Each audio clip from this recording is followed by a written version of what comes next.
right, everyone. Lab Coat Agents, we've got Hal Elrod again, and we've got a short time with him today.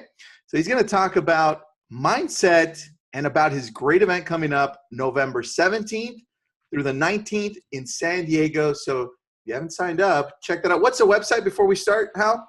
Thank you. It is bestyeareverlive.com. We're close to being sold out, bestyeareverlive.com, but we do have spots available, and it's I'm sure we'll get to the event today at some point. So cool, man. Cool. Awesome. All right. Yeah, we're going to talk about it for sure. But we're excited because Hal, as you know, is the author of the Mindset Bible, Miracle Morning, which we all love and we abide by every single day to help us get our head straight when we wake up in the morning, right? Right, Tristan? Yeah, man. Look, I've been running this now straight. I've been trying back and forth, failing for, I don't know, 7 years. I'm trying this, but it really didn't hit home until about when we last did our webinar.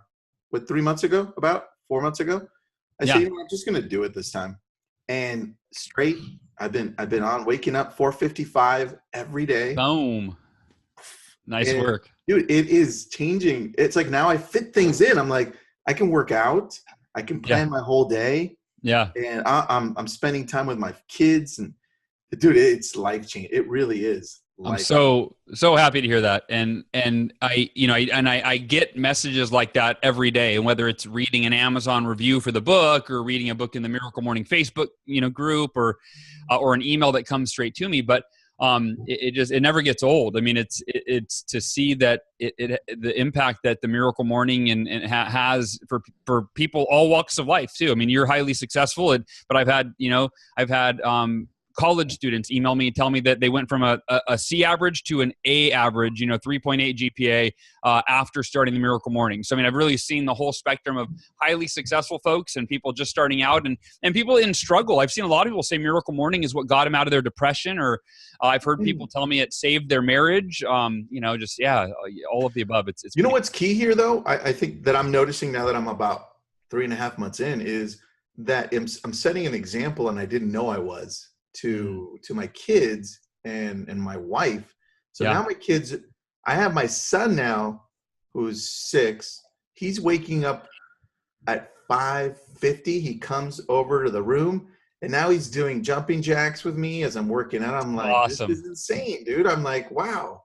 It's amazing. No, you're right. And you just brought up a great point, which I think this is one of the most important but under talked about philosophies or principles that I think we all need to live by. And it's the idea that how we live our lives does set the example for other people to do the same. And that is a great power and a responsibility that we cannot take lightly. And I think most of us we just live our lives thinking, well, what I do affects me. And if we're parents, we think, well, I tell my kids what to do. Right. But nothing could be further from the truth in terms of the impact that we're making on people around us, that it is not what we say. It is absolutely how we live our lives, and it is what we do. My son, this is actually one of the most beautiful moments for me. My wife texted me the other day. I posted this on Facebook. I prefaced it by saying, I normally don't share my wife's private text messages with the world, but this is one I had to share. But it was a picture of my son standing on our front porch you can tell the sunrise. It's like this beautiful sunrise in front of him. And my son is 5. And I've started inviting him to do sun gazing with me in the morning, which we can go into that if you want, but Google sun gazing. But she sent me a text that says, your son just asked me to open the front door so he could do his sun gazing today. And I was like, what, 5 years? I didn't learn about sun gazing until I was 35, not 5. Dude. And, I mean, right. And it just shows like, that's who they're becoming who we are. And whether we like, if we're angry, they're becoming angry people, and that's not fair to them. And I think we have to, we owe it to I think the greatest way to be a parent, and that was an interesting thing about the Miracle Morning, is we did a book, The Miracle Morning for Parents and Families. It's that purple one up there. Miracle Morning for Parents and Families. But honestly, I think the original book, like, how do you become the best parent you can be? You get your shit together. You become the best version of yourself. By the way, before I forget, Nick, did you share it? Because I was refreshing. I did share it into your group. You just got to approve the post. Oh, boom. All right, it's approved. It's been approved. After I dropped the S-bomb or whatever. Yeah, you're safe now. Now Just drop it in our group, but not in yours. Yeah, that's exactly right. I know I got interviewed on a podcast. I was so bad when I get interviewed on a podcast. The host dropped like 3 F-bombs in the first 2 seconds. I'm like, I hope he doesn't ask me to share this. Like this, my people. I guess I could just do a disclaimer, like, hey, there's some F-bombs in this one. So yeah. But it's funny. I got on Facebook yesterday. I got a little pop-up on my fan page. It says, "You're very popular with women age 45 to 54." What? It was one of my recent posts. It's killing it with 45 to 50-year-old women. And I was like, I kind of knew that was like that. When I speak to a group, that's who comes up to me and they're like, you changed my life. It's always 45 to 54-year-old women. Amazing. So, Amazing. yeah. Hey, I just wanted to add that, when Tristan was talking about before, well, actually, Hal, when you had mentioned that the Miracle Morning had helped people, through depression.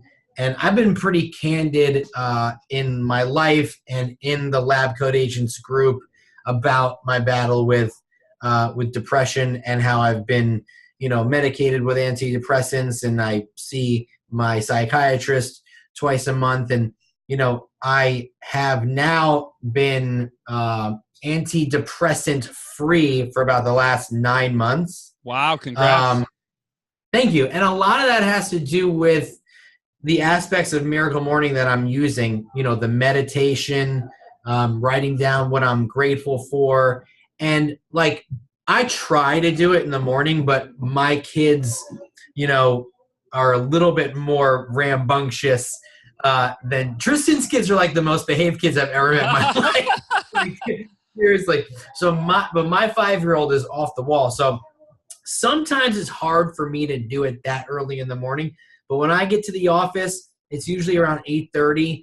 The first thing I do is I put on my headphones, I meditate, I write down, what I'm grateful for that day. I write down, everything good that's happening in my life. And honestly, since I started doing that, I haven't needed the medication, and I'm focused on being positive. And I'm not saying that medication isn't needed for some people, because it is. Sure. It's just that I'm just not taking it anymore. And as long as I'm doing these activities, and I notice that if I stop, like I notice that I start to think these thoughts again that aren't as positive, and I'm like, I got to get back to my meditation, and I got to get back to my, this and that. So it really does make a difference. So I thank you for that. You're welcome, and I mean, I'm so happy for you and proud of you. I mean, that's a huge accomplishment. I know from I used to rely on Adderall to work and to focus and function, and it sucks when you are reliant on something and to feel like you don't have total, control. So that's huge. Now, one thing you said though did throw me off. You mentioned Tristan's kids are the most well behaved, and that flies in the face of my theory that we become our parents. Like what? You said they're like calm, and I think they were total. I think that here's the thing. I think it gets true. Like Tristan is a very calm, cool, and collected guy by nature. Yeah. And our kids do feed off of us. Yeah. And I think that because of how I used to be, my 5-year-old has seen that. And so we're working on that. Got it. And so something that we're working through, and I'm open and honest about it. So he'll get there, and I'll be able to, do what I need to do early. My alarm clock, he's 5 years old. And, you always mess up with your firstborn. He's still in our bed, right? So, hey, ours snuck into our bed last night. He's 5 too, so no. My alarm clock is a swift kick in the back at 4:15 in the morning. That's my alarm clock. So, but like I said, I don't get to do it before 8 a.m., but I do it as soon as I get to the office and no one is there and I'm able to sit down and focus on it. Yeah. Well, let's, if you guys, I'm happy to go wherever you want with this, but we could dive into some of the savers right now. I mean, there's some specific stuff around affirmations. Go ahead. You brought up something that I'd never heard of. And maybe you'll talk about it at the event in 2 weeks or 3 weeks. And that's the whole sun gazing. What was it? Sun gazing. Yeah. Can you explain what that is? I probably won't talk about it at the event. So let me share this with you. Okay. All right, go for it. So the Best Year Ever Blueprint event, which is coming up in a few weeks, right? I gotta, I guess, mention that a little bit, but let me actually November 17th. mention what that is. Yeah, so you guys, so we can get it out of the way because I always forget, and then it's always at the end when no one's listening that I remember to promote the thing that I thought about promoting. So Best Year Ever Blueprint. Yeah, if anybody's listening, I encourage you go to bestyeareverlive.com and watch the video that's just underneath the first fold of the screen, and then read the testimonials, whatever. I'll just share with you what makes it different. It really is different from, I go to a lot of events, a lot of masterminds, a lot of high-level events. And what makes it different from every other event is how experiential it is in nature. Every event that I go to, for the most part, it's just taking notes for 3 days. And you go home with 10 pages of notes. You're overwhelmed because you already were busy when you went to the event. Now you have to somehow find time to review the 10 pages of notes, let alone implement the 50 ideas that you wrote down in those 10 pages of notes. The Best Year Ever Blueprint event, we do it real different where anything that we teach you at the event, we spend less time teaching you than we have you doing the thing. So for example, when we teach you how to form a mastermind, you immediately break into groups, form a mastermind, actually go through and mastermind together and do the process that we teach you, then schedule your first mastermind after the event. In fact, I need to text my business partner to make sure that I forgot we didn't talk about that today. So one moment. We need to talk about setting up mastermind for people at the event, period. All right, thanks, guys. Dude, that sounds exactly like Nick and I. Right. I'm like, oh, hold on. Nick, don't forget to do this. Yeah. Exactly. No, I know. It's funny. You guys are probably the same. We run our business on via text. We make all major decisions via text. It's so funny. All the time. Yeah. Talking on that. We have a regularly scheduled weekly call, and we make it like 1 out of every 8 weeks, maybe. And it's usually we make it and we go, hey, I've got like 10 minutes for this 1 hour call we have scheduled every week. Do you have 10 minutes? Okay, great. 10 minutes. Great. Let's go. It makes me feel so good that Tristan and I are on the right path now that I heard that.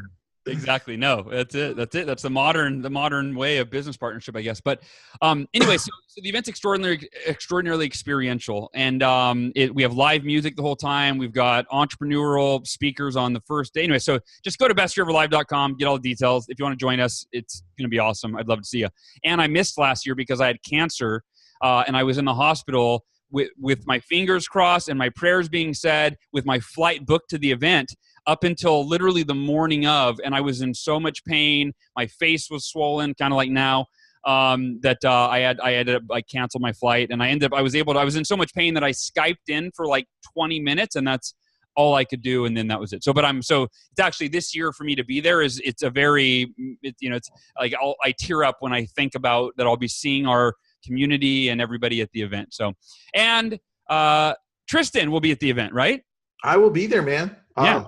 The 17th, 18th, and 19th. So can you take me through the different days so I know what I'm going to see? Yeah. Yeah. So Friday, so the main event is Saturday and Sunday, the 18th and 19th of November. It's in San Diego at the best hotel, in my opinion, in all of San Diego, the Manchester Grand Hyatt. Oh, nice. That is. Yeah, waterfront, freaking gorgeous. Like you drive to that hotel, you're like, wait, am I in New York in Madison Square, like Times Square? It's amazing. It does have that feel. So Friday, the first day, is an optional upgrade. So the main event is the tickets. You can get a ticket for yourself or for you and another person. That's Saturday and Sunday, and that is Best Year Ever Blueprint. That's a process that I've been teaching over coaching calls before. This is our 4th event, so it's our 4th year in a row doing it.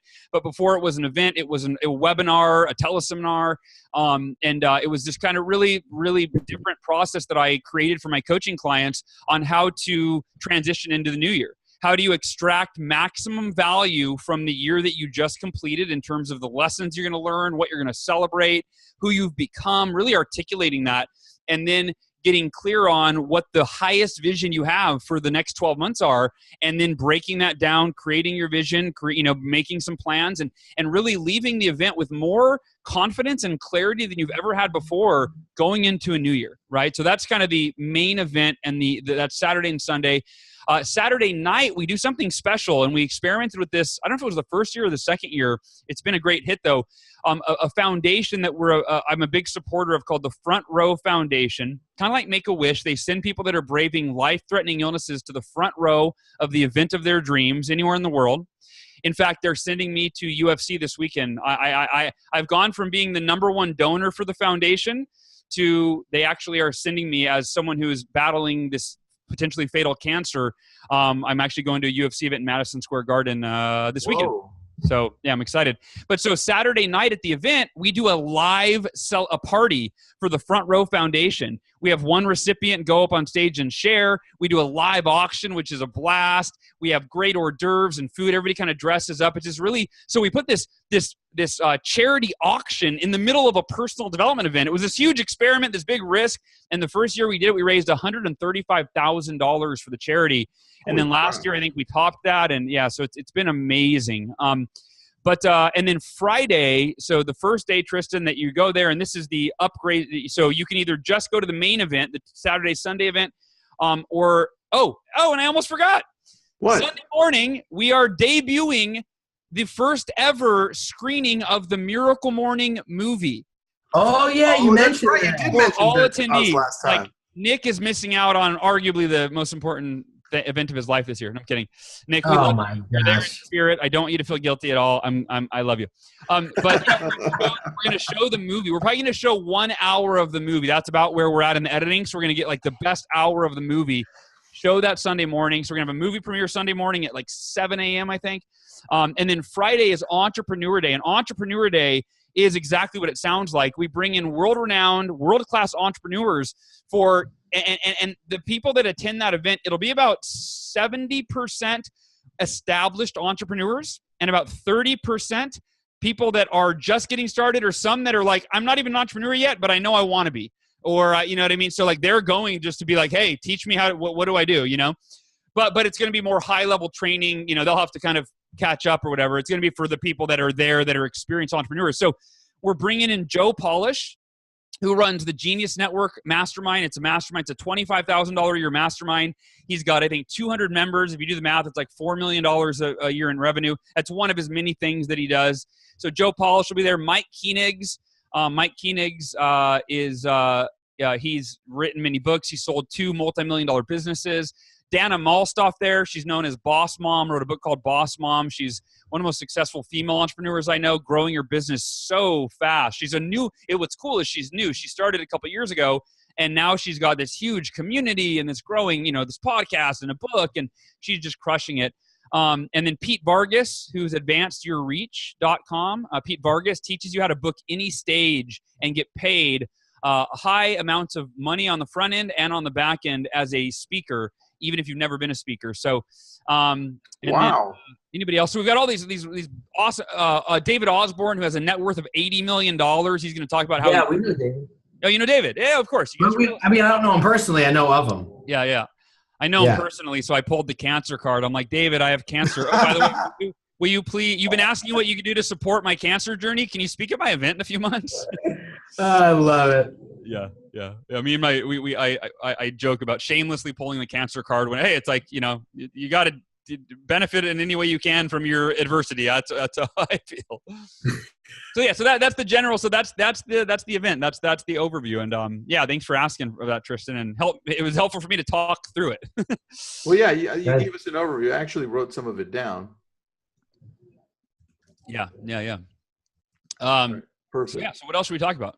Well, dude, question in regards to where we're seeing a lot of 5 a.m. clubs pop up on as groups, and I know that you weren't kind of like the originator of it, but how did you come up with that idea? I know we talked about this before.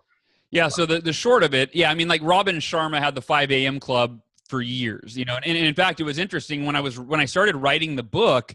I started Googling, of course, morning rituals, morning routines, like trying to find out what else, and going to Amazon and finding out what was out there, and I did find out like, it really made me insecure about writing the book, because I was like, wait, I didn't invent any of the stuff that I thought that I kind of came up with. Like everybody's this has been talked about, I think that for me, it wasn't a book idea. It was, in 2008, I hit rock bottom when the financial markets crashed. I just bought my house at the peak of the market. I bought it at the highest point. I sold it for 50% what I paid for it. So I had to short sell it I bought it for $320 and I sold it for $160. Oh, Yeah. And so lost my credit was ruined, and I got deeply depressed. I stopped exercising. I couldn't pay my mortgage. I was a mess. And after about 6 months of a downward spiral, my good buddy, John Berghoff, who is my co-host of the Best Year Ever Blueprint event, he advised me to start running every morning. And I hated running. And he goes, what do you hate worse, running or your circumstances that you just told me about? And I was in tears. And I was like, okay, buddy. All right. I get it. I get the point. I'll go for a run tomorrow. And on my very first run, I heard a quote that sent me searching for a solution. And the quote from Jim Rohn, he said, your level of success will seldom exceed your level of personal development. And if you heard that, listen to that. I'll say it again in a second. I want you to think about this. The way that I quantify this. So your level of success will never exceed your level of personal development. If we're measuring our success on a scale of 1 to 10, we all want level 10 success, right? Nobody wants, well, I don't want to be too successful. And I don't just mean in our professional lives. I mean in every area. We want level 10 success in our relationships, in our fitness, our health, our energy levels, our finances, you name it. But here was when I heard that quote, a light bulb went off and I realized, wait a minute, I want level 10 success, but my level of personal development, and let me define that for a second. I define that as three things. It's your knowledge, it's your skills, and it's your mindset. And mindset is a big topic. That's your beliefs, it's your attitude, it's what you focus on, right? Your focus. Mindset's this huge topic in and of itself that has 10 subtopics. But that's it. Your level of personal development are your skills, your knowledge, and your mindset. And if you think about, if you improve your personal development, so if you want level 10 success, what I realize is I've got to become a level 10 person. I've got to work every day on improving and increasing my level of knowledge, skills, and mindset so that I can become a level 10 person, so that the level 10 success that I want will meet me head on. And that was really the realization. And so then the question was, when am I going to do it? And, long story short, it was like, well, there's so many articles saying that morning routines and morning rituals are like the linchpin, like the crucial component of a successful day and therefore a successful life. If you win the morning, you set yourself up to win the day and then to win at life.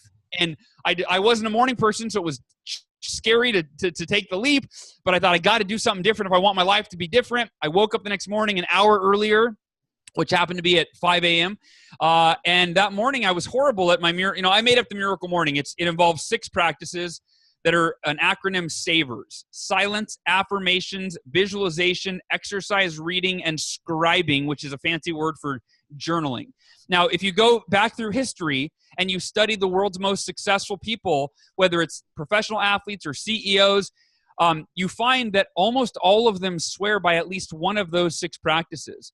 And according to Robert Kiyosaki, I like to quote him instead of you hearing it from me, this is what he said to me when he interviewed me on his radio show, Rich Dad Radio. Robert Kiyosaki, the author of Rich Dad Poor Dad, he goes, Hal, before the Miracle Morning, every person on the planet, every successful person swore by at least one of the 6 practices that are known as the SAVERS. He goes, but I had never heard of anyone that did all 6 of them, even 3 or 4 of them, let alone 6. He said, and that's what I believe has made the Miracle Morning such a game changer for me. And Robert Kiyosaki does it every day. I hear from people all the time. People are like, I was in South Africa and Robert Kiyosaki he was the keynote speaker, and he spent 5 minutes talking about the Miracle Morning and how it's changed his life. And I'm like, it's crazy. But he goes, so that's what makes the Miracle Morning so powerful and why people see results so quickly in any area of their life that they apply it to, because they're applying the 6 most timeless, proven personal development practices in the history of mankind. And no one's ever really applied all 6 of them every single day before, And so I think that's what made, like you said, I didn't invent any of this, but I think I packaged it in a way where it was really simple. And then the last thing I'll share on this is I wrote it. There's a chapter in there called the 5-step snooze-proof wake-up strategy. And what I realized is that my biggest hang-up was beating the snooze button. I had a lifetime of reinforcing that I'm a snoozer. I'm not a morning person. And I knew that most people have that same limiting belief. So I created a very simple, it's a 4-page chapter that teaches you how to beat the snooze button. It's what I used in my own life to do it. And I think that's the game changer, because if it wasn't for that, people would read the book, they'd love it, they'd try it, and they would fall on their face because they wouldn't know how to change that habit of hitting the snooze button that they've had as a habit for arguably decades, right? Yeah. So I think that was a big part of what made it possible for people to actually take what sounded good in theory and actually put into practice and succeed without falling backwards. Well, I have a question here. I have Nick and I both have a friend. His name's Sunit, and sometimes he works out and sometimes he doesn't. I need to kick his ass. So help us, because I'm going to send this to him. Help us tell him, hey, Sunit, what do you need to do to get your ass up and work out every day without screwing up? So here's a big picture thoughts on this. So in the book, in the Miracle Morning book, there's the chapter at the end, and it kind of goes along with, okay, the snooze strategy is teaching them how to beat the snooze button. Okay. But that's fine for a few days. How do you make this a permanent habit for the rest of your life? So for Sunit, for exercise, this is my philosophy on this, is that you've got to have a strategy. And human beings are terrible at changing habits. New Year's resolution is a great example of that. It's the evidence, right? Yes. We all set New Year's resolutions, which all that is a new habit. That's what a New Year's resolution is. It's, I want this new habit in my life. I want to go to the gym. I want to eat differently. I want whatever it is, right? And if you ever into the gym, the first few weeks of January, it's packed. And then by February 1st, it's empty, right? Because people don't know how to stick to their new habits and the changes. So here's how to do it. There are 3 10-day phases in the midst of your first 30 days when you're trying to change any habit. 3 10-day phases. And if you are aware of these 10-day phases and you can go into each 10 days with a commitment and a mindset that, okay, this is what it's going to be like and feel like, so this is how I'm going to take that on. So the first 10 days is what I call the unbearable phase. And the first 10 days of a habit often feel unbearable, right? If you're trying to quit smoking, you're like, I want the cigarette, Or if you're trying to start drinking juice, like green juice, and you're like, this is terrible, right? But if you do anything for enough time, you become acclimated, and it's no longer, not only is it not unbearable, it won't even be difficult. It'll actually be part of who you are. One of my close friends, this was back in 2000. I had just become a vegan. And I started drinking, back then it was soy milk. Now it's almond milk or whatever, but soy milk. And he goes, ew, he goes, you drink soy milk every day? I said, yeah. He goes, is it really worth it to have to drink that every day? And, and I go, well, first of all, it tastes good to me. Second of all, I've been doing this for like 4 months now. So do you think I give it a second thought? Right? And that's it. If Sunit starts exercising every day, and let me go into the other phases because this will help roll out the progression. The second 10-day phase is what I call uncomfortable. So the first 10 days feels unbearable, where you really, every fiber of your being at moments will defy the new habit. The second 10 days is uncomfortable. It's where it's no longer unbearable, but you're still going, I'm still not really a runner yet. I'm still not really enjoying these vegetables or whatever, right? Or I still really crave a soda or a cigarette or whatever. Mm-hmm. But it's easier. And the final 10 days is where the magic happens or the miracle happens. And that's what I call the unstoppable phase. It's where you, at some point in those 10 days, you will have become so acclimated to the new habit that it becomes part of your identity and it becomes almost effortless. I'll give you an example. When I was learning to run, I hated running. So the first 10 days were unbearable. I mean, I literally said things like, I hate this. I'm in pain. I'm not a runner. What am I doing? This is a mistake. The second 10 days, I was like, I'm committed. I'll do it. But I didn't enjoy it. Somewhere around day 23 or 24, I woke up and without even thinking about it, I went over, I laced up my running shoes, and I actually was excited. And I ran out the front door and it hit me. I went, wait a minute. Am I looking forward to this run I'm about to go on? I was like, whoa, that's so weird. And then every day it got easier. I was a runner. And the same thing goes for being a morning person. The same thing goes for drinking soy milk and, changing a food behavior. Is you have to commit for 30 days and go into it knowing that, okay, I'm willing to pay the price of 10 days of feeling unbearable, 10 days of being a little uncomfortable for the benefit of a lifetime of being extraordinary, being unstoppable. Dude, that is a really good answer. I don't share that very often on podcasts, so you might have the exclusive on that. Dude, that was good, man. I like it. So I'll be honest with you, though. I need to get back into exercising. I went to college for exercise. What's the guy's name? Sunit? Sunit. So I have to ask you, is Sunit really Nick? Because I have this feel. I just felt it was Nick the whole time. No, but you know what? I'm glad you said that because Nick's ass needs to work out every morning too. All right. No, but listen. Wait a minute. Listen. I actually went to college for exercise physiology. So like, when I get back to the gym, It's like my wife gets so mad at me because I get back in shape in like a month. Nice. It's just I gotta get there. Have you tried 7-Minute Workout? The app 7-Minute Workout? No, I never heard of it. Oh, you got to download it. That's a great place to start. Is it an app? It's an app? 7-Minute Workout. Yeah, get the free one. The free one that's like a teal green color. That's the one. It's got like a broken dotted circle around it because there's a few. It's got a broken dotted circle around it. And it's like a teal green. In fact, I can show it to you. Here we go. Workout. Let's see. I'm just trying to get it right now. I got it. Yeah. You got it? That one right there. So it's a 7-minute work. It's a full body workout, all using your body weight. It's push-ups, crunches, squats, you name it, wall shrug or wall squats.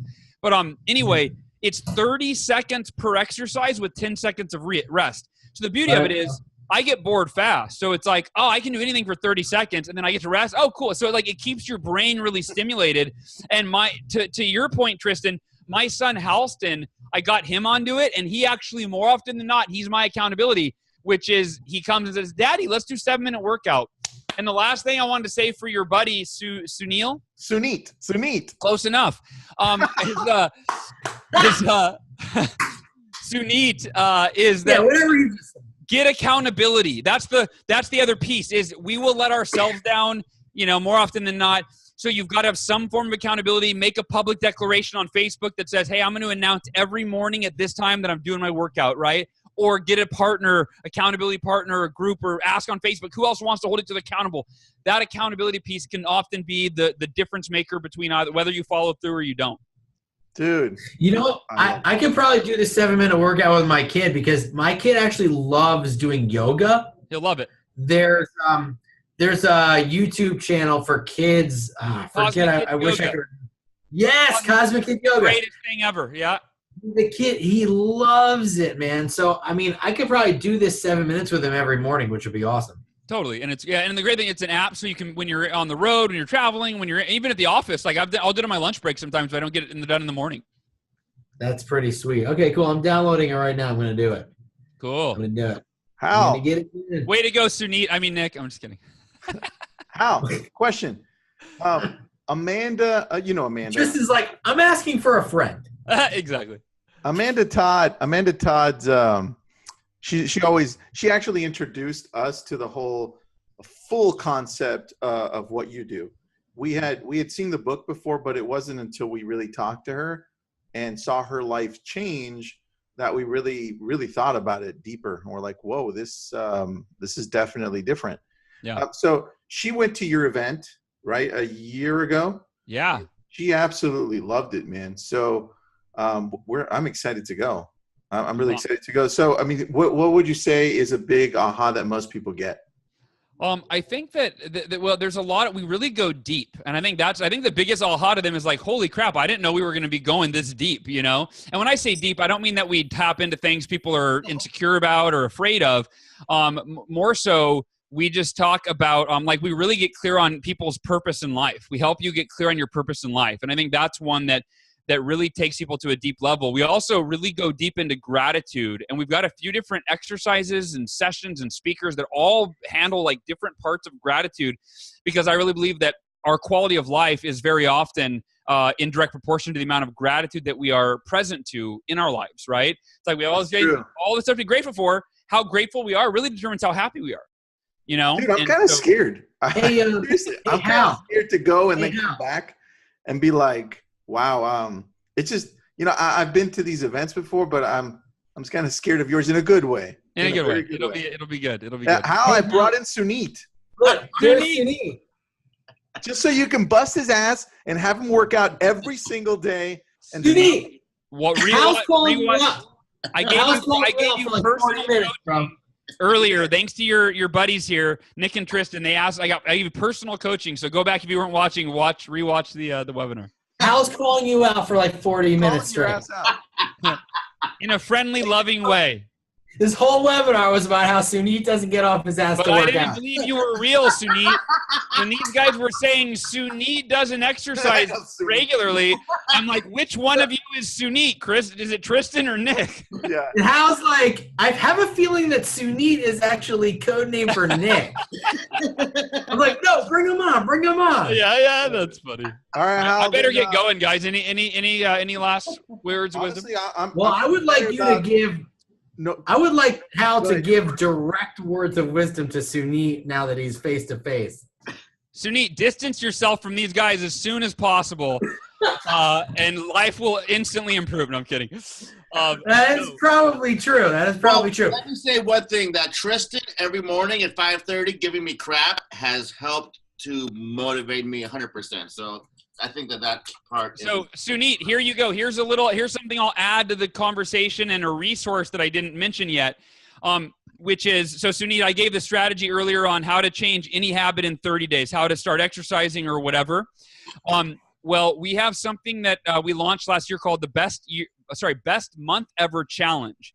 So last year, we actually launched this leading up to our event in December. We thought, what a cool thing if everyone chose one area of their life, just one, and made it the best area of their life, or best month of their life in that area. And it's not about extraordinary as it is really consistent. That was the focus. Just do something for 30 minutes every day that moves you forward in some area of your life that is very important. So if you go, it's a Facebook group that is now perpetual. So I would check that out. Tomorrow is November 1st. what's the group name? Your best month. It's Your Best Month Ever Challenge on Facebook. Your Best Month Ever Challenge. It's got a video from me. It's got instructions. You'll have support and accountability from other people that are doing it. But yeah, no, tomorrow's November 1st. So go in there today and, check in and commit to start tomorrow with that 7-minute workout. Just start really, really small and build your way up. And that's the other tip I would give on changing a habit is don't try to go 0 to 60 instantly.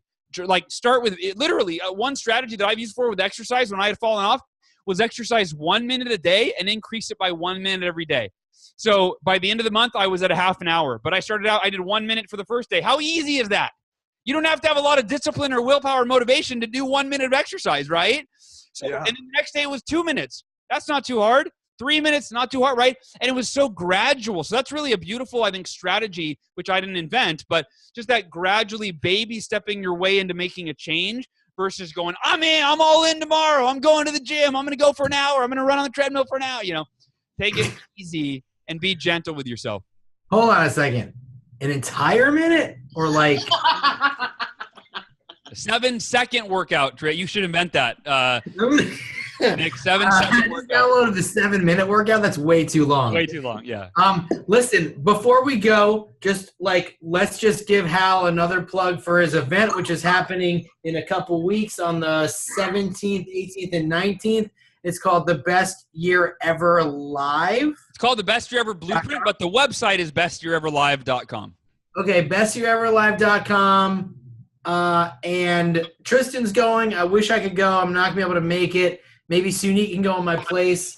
Hal's got an event on the 17th, 18th, and 19th. I'm not going to be able to make it, but if you want to go in my place, by all means, go for it. Yes. Sunit, go, buddy. We'd love to have you. It's 3 days of nonstop, Transformation. Yes. So, we're excited for it, man. And listen, you're always awesome to talk to. People love you. We love you. You lift us up. You motivate us. I'm ready to take on the rest of my afternoon after I talk to Hal. That's always how it goes. So. I love you guys, Nick and Tristan. And Sunit, I appreciate you, my friend. Thanks for joining us for a few minutes here. Hey, Hal. Appreciate it. The honor's mine. Great to meet you, kind of. So Yeah, absolutely. Hopefully I'll see you in San Diego at Best Year Ever in a few weeks. Talk to these guys. See you at Best Year Ever, man. All right, Tristan, I'll see you there. Can't wait to give you a big hug, brother. Take care, you guys. See you, bro. Later.